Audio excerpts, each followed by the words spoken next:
तो बच्चों ये तीसरी वीडियो है इसी चैप्टर की, जीव जनन कैसे करते हैं। तो जल्दी से पहले तो चैनल को सब्सक्राइब कर लो, जिससे कि अगली वीडियो आपके पास अपने आप ही पहुंच जाए।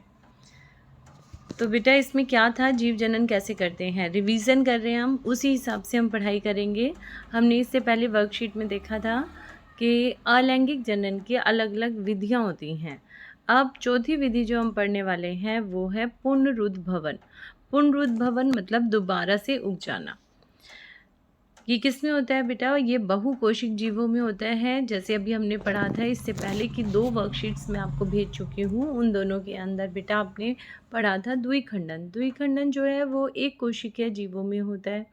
उसके बाद हमने खंडन देखा था जो कि प्लाज्मोडियम में होता है। बहुखंडन प्लाज्मोडियम में होता है। खंडन हमने स्पाइरोगाइरा में देखा था, सबको याद होगा अच्छे से। मुकुलन देखा था।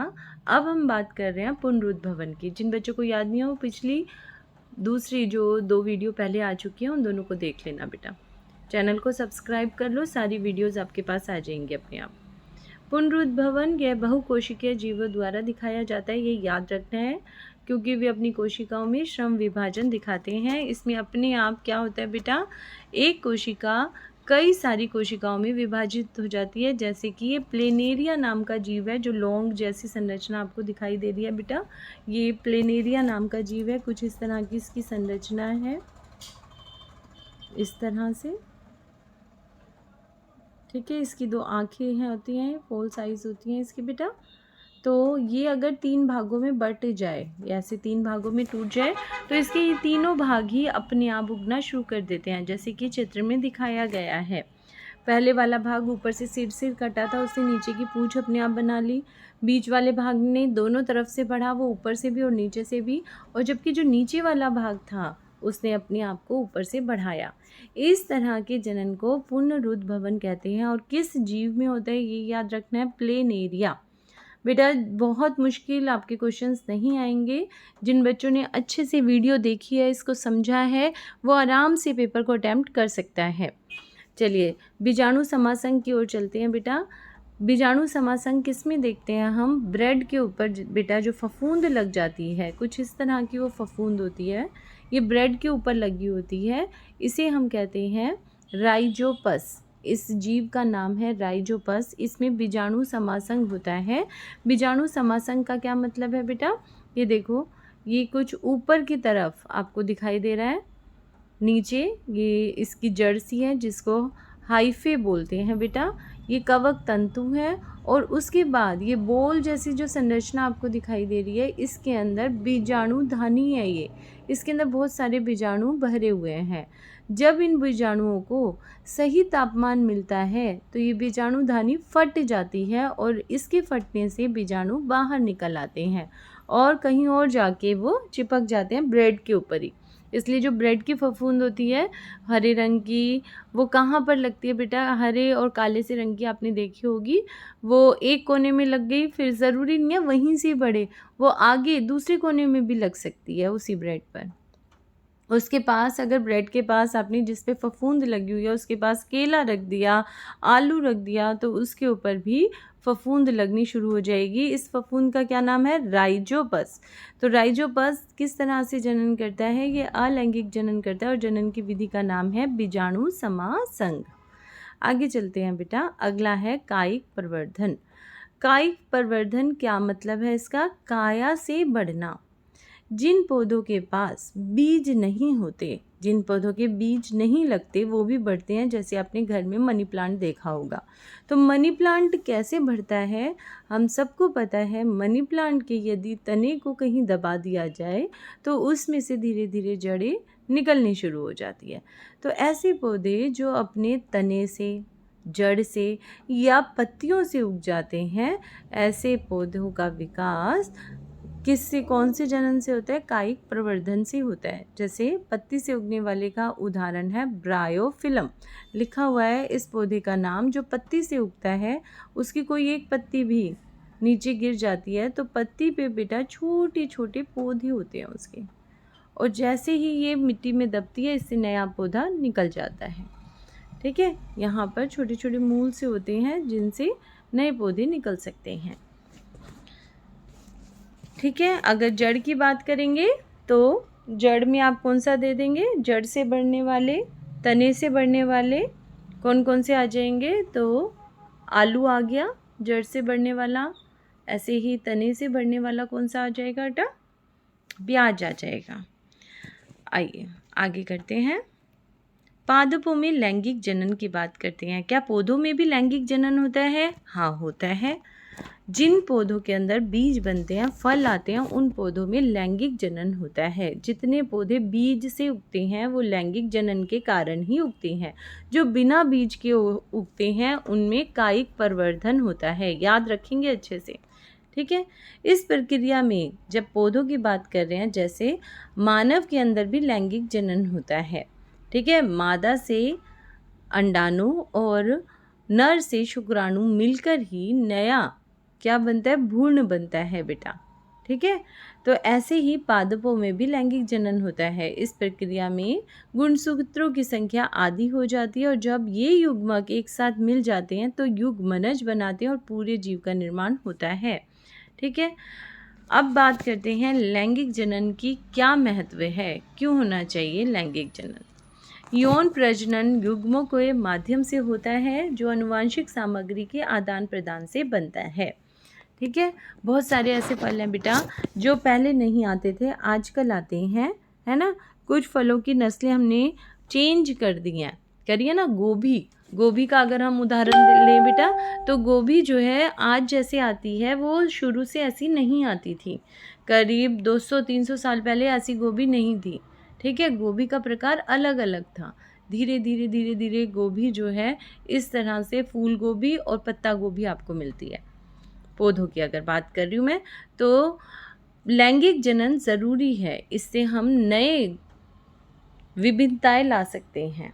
ठीक है, चलो अब आते हैं आवर्तबीजी पौधे में यौन प्रजनन, एंजियोस्पर्म की बात करते हैं। एंजियोस्पर्म कौन से पौधे होते हैं? आवर्तबीजी लिखा हुआ है ना, आवर्तबीजी, सबको दिखाई दे रहा होगा अच्छे से। आवर्तबीजी से घबराना नहीं है।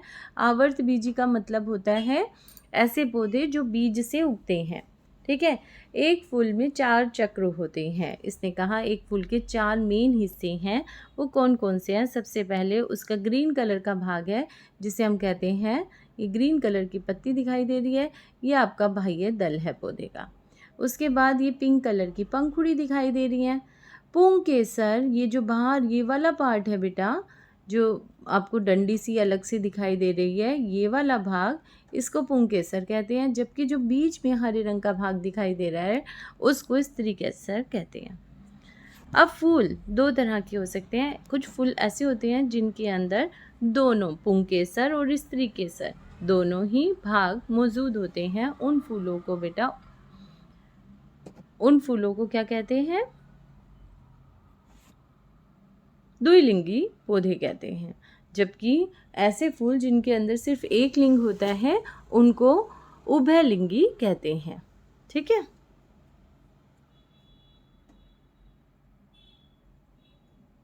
उभयलिंगी जिसमें दोनों लिंग होते हैं, जबकि एक लिंगी कौन से होते हैं? जैसे कि पपीता और तरबूज, ये एक लिंगी है। उभयलिंगी कौन से होंगे बेटा? जिनके अंदर दोनों ही पुंकेसर और स्त्रीकेसर दोनों होंगे। द्विलिंगी नहीं बोलेंगे, उसे उभयलिंगी बोलेंगे। बाह्य दल फूल की कली अवस्था में, यहाँ पर उदाहरण के तौर पर याद रखेंगे, कौन कौन से उदाहरण ले लेंगे बेटा? जैसे कि हिबिस्कस नाम का पौधा जिसे गुड़हल का फूल कहते हैं, और सरसों, इसमें दोनों ही लिंग मौजूद होते हैं। इसका मतलब ये एक उभयलिंगी पौधा है। ठीक है, और अगर एक लिंगी की बात करती हूँ तो वो है आपका तरबूज या फिर पपीता। ये 2 उदाहरण इसमें लेके चलना। बाह्य दल फूल की कली अवस्था में रक्षा करता है, ये हरे रंग की पत्तियां उसकी रक्षा करेंगी। ठीक है, इसके अलावा पंखुड़ी क्या करती है? पंखुड़ी के अंदर खुशबू होती है बेटा, जिससे कि उसके ऊपर अलग अलग मच्छर मक्खी अट्रैक्ट होते हैं, आकर्षित होते हैं। उसके अंदर मकरंद बनाते हैं, फूल के रस को चूसते हैं ना, इन पंखुड़ियों के तो रस को चूस के वो मकरंद बनाते हैं। चलिए, पुंकेसर, पुंकेसर कौन सा भाग था? ये बाहर जो 2 पूंछें सी इसमें दिखाई दे रही थी, 4 बने हुए ना हिस्से, इनको पुंकेसर कहते हैं। पुंकेसर में तंतु सबसे ऊपर जो होता है उसको कहते हैं परागकोश, नीचे जो डंडी होती है उसको कहते हैं तंतु। इसमें पूर्ण तंतु लिखा है, खाली तंतु भी आप लिख सकते हैं, ठीक है। तो इस डंडी को बोलते हैं तंतु, और जो इसका ये वाला भाग है इसको बोलते हैं परागकोश, ठीक है। इसके अंदर परागकोश के अंदर छोटे छोटे कण होते हैं, इन कणों को बोला जाता है परागकण, ठीक है। आप सब ने गुड़हल का फूल देखा होगा, गुड़हल के फूल को तोड़ के भी दिखाया था। चलिए अब बात करते हैं स्त्री केसर। स्त्री केसर, गुड़हल के फूल को हिबिस्कस इंग्लिश में बोलते हैं, आप गुड़हल भी लिखाओगे तब भी ठीक है। स्त्री केसर का भाग आराम से देखो, बीच वाला हरे रंग का भाग है इसके अंदर। इसके 3 पार्ट्स मेन होते हैं। सबसे ऊपर से शुरू करें तो वर्तिकाग्र होता है, उसके बाद जो इसकी डंडी होती है उसको बोलते हैं बेटा वर्तिका। उसके बाद होता है अंडाशय। अंडाशय में क्या होगा, अंडाणु होंगे। जैसे नर के युग्मक परागकण हैं, ऐसे ही स्त्री के युग्मक कौन से होंगे, अंडाणु होंगे। और अंडाणु कहाँ भरे हुए होंगे बेटा, वो भरे हुए होंगे अंडाशय में, ठीक है। तो मादा युग्मक क्या हुआ, अंडाणु। चलिए अब कैसे होता है बीजांड का निर्माण, कैसे भ्रूण बनता है, नया पौधा कैसे बनता है, उसको ध्यान से देखेंगे। क्या होगा बेटा, परागकण पुंकेसर से उड़कर कहाँ पे आके चिपक जाएगा, वर्तिकाग्र पर चिपक जाएगा। धीरे धीरे वर्तिकाग्र पर से यहाँ आके चिपक गया एक परागकण। अब धीरे धीरे एक ट्यूब निकलती है बेटा, एक शकरा की ट्यूब निकलती है, जो धीरे धीरे जिसमें से नर युग्मक होता हुआ ऊपर से नीचे जाता हुआ कहाँ पहुँच जाता है बेटा, अंडाणु के पास पहुँच जाता है। और फिर उसमें होगा निषेचन। निषेचन होने के बाद भ्रूण बनता है, और भ्रूण धीरे धीरे नए पौधे में बदल जाता है। तो ये बहुत अच्छे से समझ आ गई होगी। कुछ पौधों में सुगंध और मकरंद क्यों होता है, तो सुगंध और मकरंद से फूलों में वाहकों को आकर्षित करने के लिए ही फूल में सुगंध और मकरंद होती है, ठीक है। अगला क्वेश्चन है, कायिक प्रवर्धन के 2 लाभ और 2 हानियां गिनवाइए। कायिक प्रवर्धन के 2 लाभ तो ये है, बहुत जल्दी कायिक प्रवर्धन, आप मनी प्लांट लगाओ, उसके लिए बीज का उगने की तैयारी ही नहीं करनी, हमें टाइम ही नहीं लगेगा, वो बहुत जल्दी कम समय में ही बन जाता है, ठीक है। एक आपने जैसा लगाया है वैसा ही बनेगा। हानि क्या है, इसमें विभिन्नताएं नहीं आती, जैसा मनी प्लांट पहले था वैसा ही आपके पास लगेगा मनी प्लांट, ठीक है। इसमें कोई विभिन्नता नहीं आती, ठीक है। और विभिन्नता नहीं आएगी तो क्या होगा, विकास नहीं होगा बेटा। बंद डिब्बे में फंगस कैसे बढ़ता है, बंद डिब्बे में फंगस कैसे बढ़ता है बेटा, बंद डिब्बे में फंगस बीजाणु समासंग के द्वारा बढ़ता है। तो ये वर्कशीट भी पूरी हो गई। चलो रिवीजन में अगली वर्कशीट की जल्दी से वीडियो डाल रही हूँ, इसको देखो और फिर अगली वर्कशीट को देखना बेटा। ये रिवीजन की वर्कशीट्स हैं, ये सिर्फ मैं मेन टॉपिक ही करा रही हूँ। जल्दी से चैनल को सब्सक्राइब कर लो।